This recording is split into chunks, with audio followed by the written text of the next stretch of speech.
Without gas, sugar, butter आणि chocolate.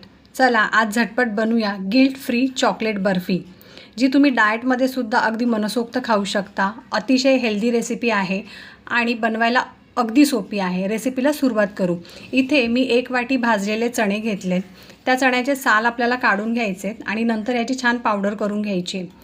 याची powder करून घेतल्यानंतर याच्यामध्ये आपण अर्धा वाटी कोको पावडर टाकणार आहोत.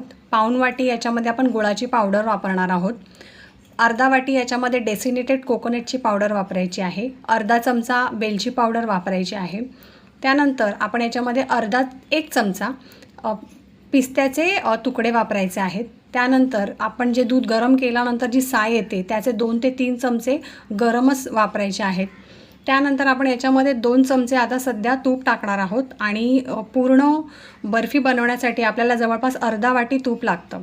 थोडं थोडं तूप ॲड करत आपल्याला हे सगळं मिश्रण मळून घ्यायचं आहे हाताच्या साहाय्याने आणि तूप जसं लागेल तसं यूज करायचं आहे. जवळपास मला 10 ते 15 मिनटं लागले हे सगळं मिश्रण एकत्र करण्यासाठी. अशा प्रकारे याचा गोळा तयार होतो. त्यानंतर एका बटर पेपरवर मी पिस्त्याचे तुकडे आणि डेसिनेटेड कोकोनट स्प्रेड केलं आणि हा गोळा त्याच्यावर छान फिरवून घेतला होता. त्यानंतर याच्यावर तुमच्याकडे जर सिल्वर फॉईल असेल तर तुम्ही ते वापरा आणि अशा प्रकारे याचे तुकडे करून घ्या. अतिशय इझी रेसिपी आहे, अप्रतिम आहे. याचं टेक्स्चर चवीला पण खूप छान आहे. नक्की करून बघा. आवडल्यास लाईक करा.